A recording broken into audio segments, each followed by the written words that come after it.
When Kevin called Lily, she told him that their relationship was over and that she'd moved on. She was in a room at the Salix Leaf Hotel with Nolan Hill and his friend Dr. Spaulding. Then Nolan shocked her by offering Lily to his friend in exchange for a powerful herbal pill. She refused and got up to leave. But a second later, Dr. Spaulding grabbed her from behind. "Let me go," Lily said as she struggled to turn around. Then she gave Dr. Spaulding a slap on the cheek. Surprisingly, this didn't make the man angry. In fact, he started to smile lasciviously. "I didn't expect you to have so much fire. It just so happens that I like women with passion. I find it exciting." "Let me go right now," Lily shouted as she shoved him away. Just then, the door burst open with a powerful kick. "Who the hell are you? How dare you interrupt us? Get out of here!" Nolan growled as he got up from his chair. Lily's face lit up when she saw who had charged into the room. She ran toward the door and yelled, "Kevin, please save me." "So you're the famous Kevin I've heard so much about." Nolan sneered as he slowly walked to the door. "Was Dalton Steele a friend of yours? I'm pleased to tell you that he's done for. He'll never cause anyone any problems for the rest of his miserable life." Dr. Spaulding was distracted by Kevin's explosive entrance and forgot about his sinister plans for Lily. Then Lily quickly ran behind Kevin and said weakly, "Kevin, let's get out of here. You can't risk getting them angry." "And you're Nolan?" Kevin growled. "Now that you know who I am, why don't you get the hell out of here?" Nolan shouted as he looked at Kevin with disdain. "Not only will I not get the hell out of here, but I also have news for you. You'll never get out of Chicago safe and sound," Kevin said coldly. "Kevin, what are you talking about? This isn't a game. These guys are serious," Lily warned him.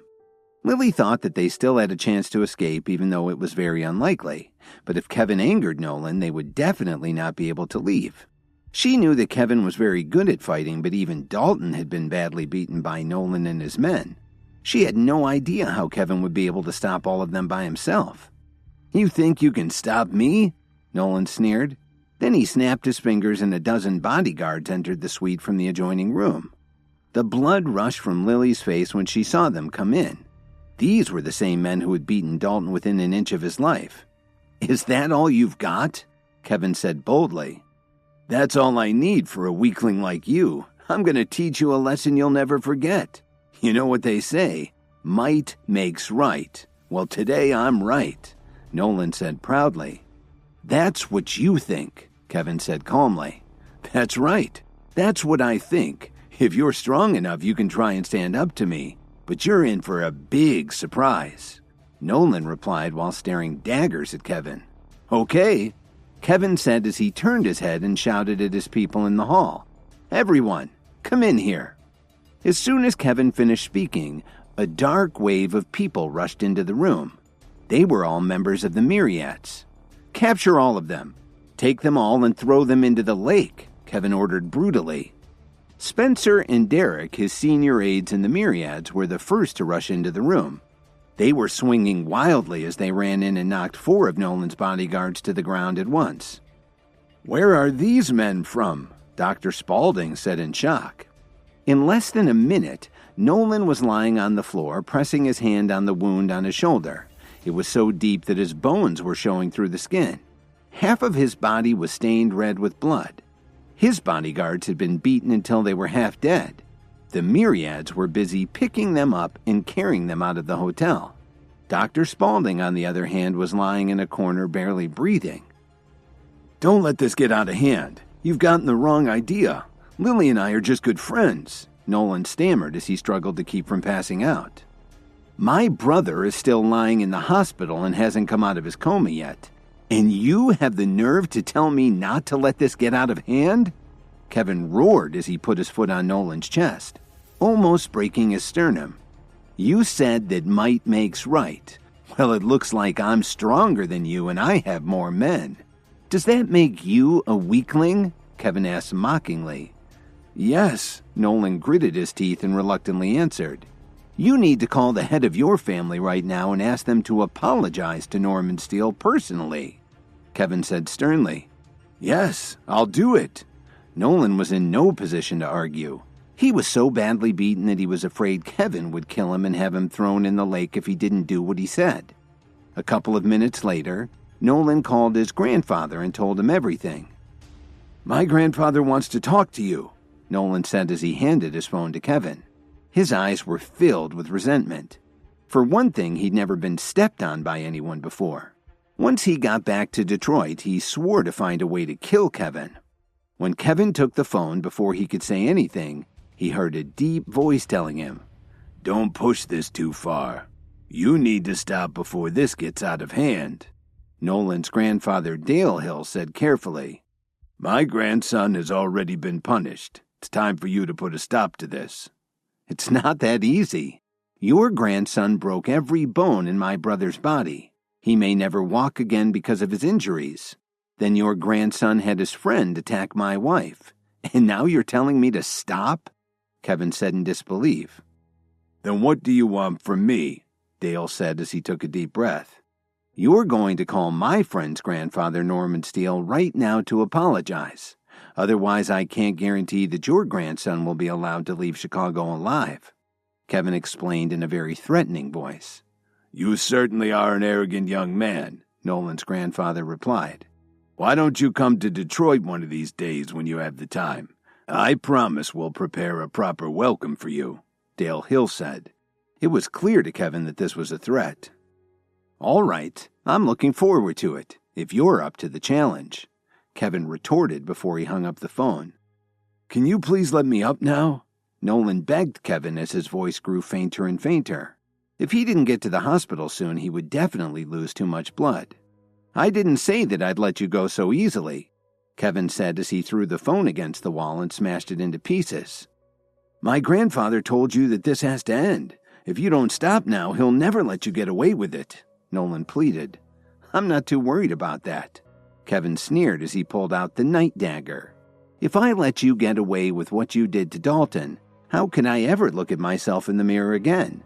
Kevin growled as he sliced at Nolan's ankle with the blade of the knife that the Night King had given him. Then, as Nolan screamed in agony, Kevin cut his Achilles tendons. Even the members of the myriads who were watching this were scared out of their minds. They couldn't help but think that, although Kevin looked polite and peaceful on the outside, he could be quite vicious. Finally, Kevin turned to the men and said, "Take him outside and throw him into the lake." "Yes, sir," the men responded. They were looking at Kevin differently now. There was no need for Kevin to clean the blood off his dagger. It had been forged in a way that kept anything from adhering to it. After he left the room, Kevin headed to the Salix Leaf Hotel's underground garage. By now, Lily was already waiting for him there. He didn't even greet her as he walked to his car to drive away. "Kevin, listen to me. I know I was wrong. Please forgive me," Lily begged as she suddenly grabbed his arm. "What's the use of knowing you were wrong? Will that help Dalton heal from his injuries?" Kevin said as he pushed Lily away forcefully. "Kevin, please don't go. I admit I was wrong, but I couldn't help it. I was banished from the Jones family and had no choice but to find work. The online show was all I could find. If Nolan hadn't given me all that money, I never would have met with him," Lily sobbed. "How much did he pay you?" "I'll bet it wasn't even a tenth of what I gave you," Kevin replied expressionlessly. "How could you give me any money? Didn't you get locked up because you'd beat someone up? Didn't you just get out of jail today?" Lily asked in disbelief. Kevin took a deep breath and asked her, "Is one of your online fans called Mighty Moose?" Lily was stunned when she heard that. Could her top admirer have been Kevin? When she thought about this, Lily's body quivered. She opened her mouth to speak but didn't know what to say. Just as Kevin was about to open the car door, Lily grabbed his arm again. "I was wrong. I was really wrong. Please don't leave me." Kevin sighed. "We've been married for all these years, but you have no idea what I've been secretly doing for you. I ordered Williams Media to give you Brittany's account, and it was me who told Tyler Dawn to give you the Jones family's majority shares. I even bought you the Dream Lover necklace you wanted so much, but what have you done for me? Since you said that we're finished, let's leave it that way." Dalton is still lying in the hospital. I have to go and see him, but you should be thinking about one thing. He was put there because of you," Kevin said sourly. After he said this, Kevin pulled his arm away from Lily and quickly got into his car. He left without looking back. As she watched Kevin drive away, Lily couldn't hold back her tears. She didn't even remember how she got home that evening. Lily was up all night thinking about what Kevin had said. When Dalton Steele tried to warn her about Nolan, she didn't believe him at all. Then when Dalton was beaten up, she just stood there and watched in silence. She didn't say a word to help him. Early the next morning, a piece of explosive news shook all of Chicago. A young member of the Hill family had been critically injured. His arms and legs had been broken and he had been attacked with a knife. He would never be able to walk again, and his bodyguards had been beaten and thrown into Lake Michigan. Kevin didn't pay any attention to the news. His focus over the next few days was to help Dalton recover. During the day, he stayed by Dalton's bedside. At night, Kevin went back to his condo to read through his books to see if there were any pills that could cure his friend. 3 days later, Dalton's skin was starting to heal. Although his life had been saved, the doctor was sure that he would never be able to walk again for the rest of his life. "Do you want some more soup?" Miranda asked her husband as she dipped the spoon into the bowl. "I'm full," Dalton smiled and said. "Honey, do you think Kevin's the one who paralyzed Nolan?" "I'm sure of it," she said. "The police still don't know who did it, but the other night he told me that he would get revenge on your attacker. I watched him leave the hospital with my own eyes." "I never expected Kevin to be so ruthless. Who would have thought he had it in him to beat someone so savagely?" Dalton wondered out loud. Just as Miranda was about to reply, Kevin pushed open the door and walked into the room. "Kevin, did you just get out of a coal mine?" Dalton laughed when he saw his friend. Even Miranda, who was sitting next to the bed, couldn't keep from laughing. Kevin was filthy. Not only was his face covered with soot, but his clothes were torn and dirty. Even his hair was a complete mess. "Don't worry about me right now. Hurry up and swallow this pill," Kevin insisted. Dalton didn't say a thing. He just opened his mouth and swallowed the pill. "Damn you, Kevin. What the heck did you just give me? That's the most bitter thing I've ever tasted," Dalton complained. He thought he was going to throw up. "I know it's bitter, but it will definitely help your recovery. Besides, this pill has a very nice name. It's called the Restoration Pill, and I went to a lot of effort to make it for you," Kevin told them as he watched for any negative reaction.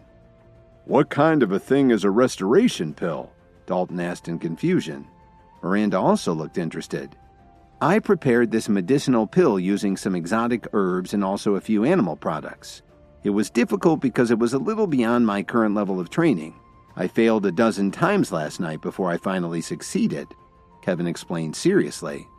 "You mean it's not a vegetarian recipe?" Dalton joked. He asked Miranda to pour him a glass of water as fast as she could. He hated things that tasted bitter. "You can't drink any water right now. You have to absorb the medicinal properties of the pill first," Kevin told them as he quickly stopped Miranda from handing him the glass. "Are you deliberately messing with me, brother?" Dalton groaned.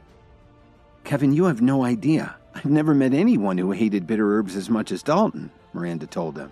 She didn't know whether to laugh or cry. This was the first time she'd felt hopeful in days. Hi, Kevin here. If you're wondering what happens next, then stay tuned on the Pocket FM Universe channel for more episodes.